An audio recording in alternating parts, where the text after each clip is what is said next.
Hello students. So we have already discussed about how can we calculate resultant of two or more vectors.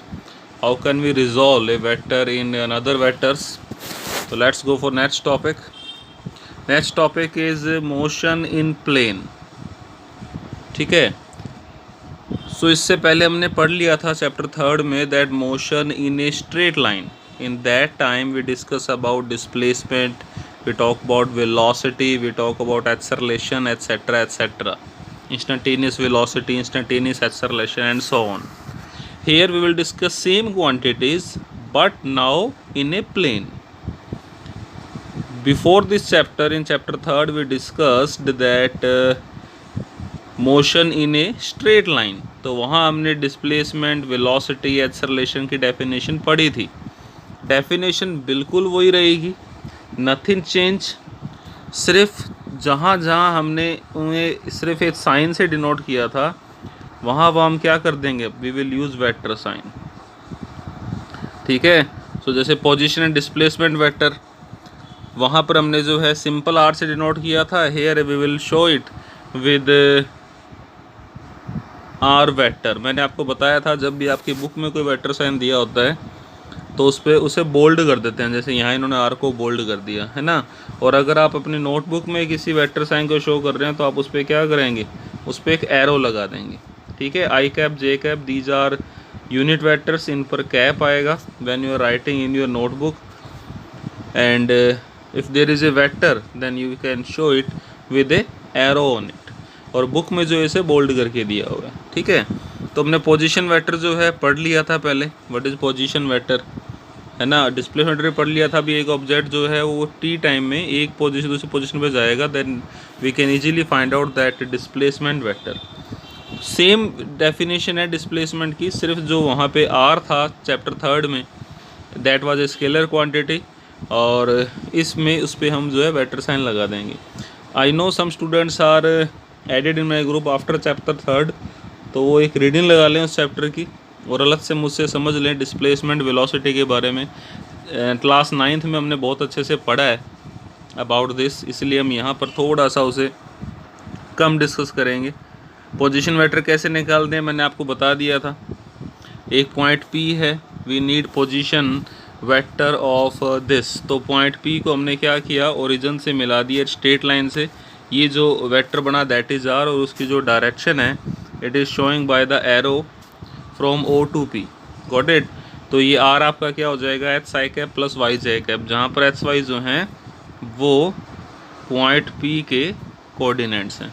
तो हमने topic गलत से कर लिया, उसी की बात अब ये यहाँ कर रहे हैं इन योर टेक्स्ट बुक. और अगर ये टी टाइम में डिस्प्लेस हो जाएगा then how can you calculate displacement vector, वो भी यहाँ डिस्कस किया हुआ है ना.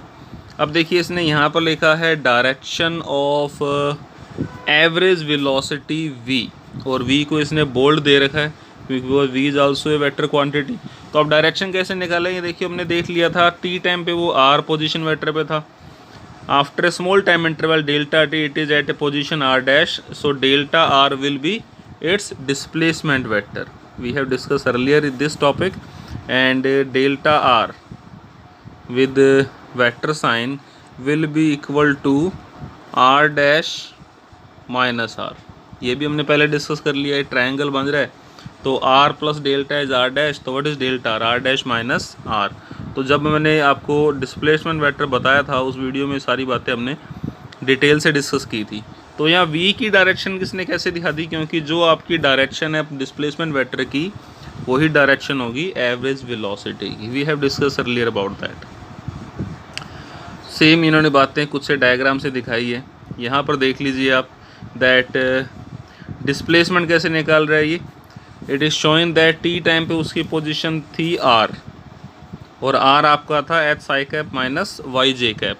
आफ्टर स्मॉल टाइम इंटरवल उसकी पोजीशन हो गई r डैश, तो वो हो जाएगा x dash I cap plus y dash J cap. देखो dash I cap J cap पे नहीं आएगा. I cap J cap are unit vectors which are showing the direction of x axis and y axis respectively.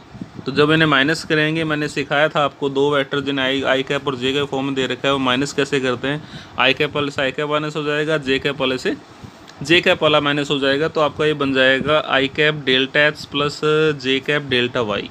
और ये क्या आ गया, delta r मतलब displacement vector, where delta h is h dash minus h and delta y is y dash minus y. I hope it is clear. बहुत easy है, displacement हमने पिछली बार पढ़ लिया था। नया मैं क्या कर रहा हूँ, उस पर वेक्टर साइन लगा रहा हूँ। क्यों? क्योंकि पिछली बार हमने बात की थी इन स्ट्रेट लाइन, वहाँ वेक्टर साइन शो करने की जरूरत नहीं थी क्योंकि एक ही लाइन में ऑब्जेक्ट चल रहा था। अब जब प्लेन में चलेगा, डिस्प्लेसमेंट वेक्टर क्वांटिटी है, तो we will show all the things with vector quantity. इतना ही आज के टॉपिक का बेस है। एवरेज वेलोसिटी डेफिनेशन क्या थी हमें याद है, दैट इज़ टोटल डिस्प्लेसमेंट और टोटल टाइम टेकन। तो यहाँ भी इन्होंने वही रखी है, देखिए सिर्फ एरो साइन लगा दिया। जो velocity, average velocity, that is this total displacement upon total time. ठीक है, डिस्प्लेसमेंट की वैल्यू पुट कर दी, डेल्टा टी को अलग अलग डिवाइड कर दिया। So delta x by delta t ये बन जाएगा average velocity in H direction क्योंकि डेल्टा एच है, और delta y by delta t बन जाएगा average velocity in Y direction. तो what is the average velocity of the object? so that will be this।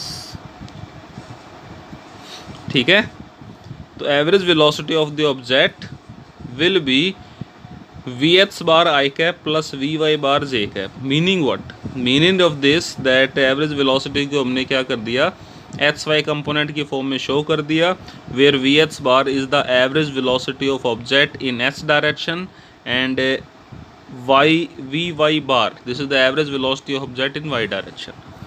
Very simple it is. Average velocity को हमने show कर दिया as this. Okay, चलिए direction same होगी as displacement has. So it is very easy. Instantaneous velocity हमने पढ़ी थी, that is D R by D T. यहाँ भी वही है, देखिए सिर्फ आर के ऊपर डिफ्रेंशिएशन साइन आ गया। ठीक है, तो यही बात इसने यहाँ पर बताई है। I hope you are very easily you understand that। थोड़ा सा मैं और बता दूं कि आप कैसे डिफ्रेंशिएट करेंगे जब आपको निकालनी इंस्टेंटेनियस वेलोसिटी। ठीक है, और आपको गिवन है, we have already understood that कि जो इंस्टेंटेनियस वेलोसिटी होती है at time T, that is be differentiation of displacement with respect to time. अब इससे आप डिफ्रेंशिएट करेंगे कैसे? तो करने के लिए हमने क्या किया, वही बात, लिमिट लगा दी। लिमिट दोनों पे लग जाएगी, आई कैप जे कैप दोनों कांस्टेंट वैल्यू लिमिट से बाहर रहेंगे। तो limit delta t approaching zero delta x by delta t, ये इंस्टेंटेनियस वेलोसिटी है in particular x direction and that will be d H by D t. ठीक है, ऐसे ही जो आपका delta y by delta t है, limit approaching delta t approaching zero, ये क्या है, वाई डायरेक्शन में इंस्टेंटेनियस वेलोसिटी है, तो ये क्या बन जाएगी, D Y by D T. तो आप याद रखिएगा, जब भी आपको कोई डिस्प्लेसमेंट की इक्वेशन दे दी विद रिस्पेक्ट टू टाइम और आपको निकालनी है इंस्टेंटेनियस वेलोसिटी, तो आप इस फॉर्मूले को यूज़ करेंगे। Instantaneous velocity will be I cap D H by D T and J cap D Y by D T. तो जो आपको आर दिया हुआ है उसमें जो एच वाला टर्म है जो आई कैप के साथ है उसका डिफ्रेंशिएशन, प्लस जे कैप जो वाई वाला पार्ट दे रखा है उसका डिफ्रेंशिएशन। ठीक है, इसकी बात हम न्यूमेरिकल सेक्शन में और कर लेंगे डिटेल से। अगर आपको दे रखी है इंस्टेंटेनियस वेलोसिटी निकालनी है और आपको आर जो है वो दिया होगा, that vector R is equal to H I cap plus Y J cap, तो आप कैसे निकालेंगे इंस्टेंटेनियस वेलोसिटी? जो एस वाली टर्म है उसका डिफ्रेंशिएशन टी के साथ एंड आई कैप, और जो वाई वाली टर्म है आर के फॉर्मूले में उसका डिफ्रेंशिएशन टी के साथ into J cap. Got it? So this will become instantaneous velocity. ये फॉर्मूला आपको याद रखना है। एनसीईआरटी में अगर ऐसा क्वेश्चन नहीं है तो हम अलग से डिस्कस कर लेंगे when we solve numerical section. Magnitude of v, ये बातें अब यहाँ बताने की जरूरत नहीं है क्योंकि अगर हमने वी जो है if v is v H I cap plus v Y J cap, तो इसका मैग्नीट्यूड क्या हो जाएगा, v H square plus v Y square का रूट, हमने पढ़ा था कल परसों। डायरेक्शन क्या हो जाएगी, tan inverse v Y by v H. Same topic है जो हमने पहले पढ़ा है, don't be confuse about that. यही बातें इसमें लिखी हुई है, ठीक है। जो एंगल थीटा है that will be showing the direction of velocity vector. Okay, let's talk about acceleration. तो ये मैं आप पे छोड़ता हूँ, जैसे आपने पढ़ा है वेलोसिटी वैसे ही आप क्या पढ़ेंगे, average acceleration and instantaneous acceleration. If you have any doubt then you can ask through comment section, ठीक है। और अगर क्लियर नहीं हो तो मैं इस पर एक अलग से वीडियो बना दूंगा, but today we will discuss only that how can we show the fundamental quantities in a plane. तो यहाँ हमने डिस्प्लेसमेंट देख लिया, पोजीशन वेक्टर देखा पहले, फिर डिस्प्लेसमेंट, फिर वेलोसिटी, वेलोसिटी में average velocity and instantaneous velocity. बिल्कुल सेम फॉर्मूलाज हैं, सिर्फ हमने उन्हें वेक्टर की फॉर्म में शो किया है। चाहे आप एवरेज वेलोसिटी की बात करें, चाहे आप बात करें इंस्टेंटेनियस वेलोसिटी की। वैसे ही एक्सेलरेशन भी एक वेक्टर क्वांटिटी है, डेफिनेशन सेम है, change in velocity upon time taken. But उसे क्या करना है, सिर्फ और सिर्फ वेक्टर साइन के साथ शो करना है। Average acceleration will be change in velocity upon change in time. Velocity ये रही, सेम अलग अलग एरो आ जाएगा, delta v S by delta T. Average velocity average acceleration H direction, delta v Y by delta T, average acceleration in Y direction. Read it by yourself. It is no, if it is not clear to you, then you can ask me. I can make another video on acceleration, but if it is required. Okay, thank you very much.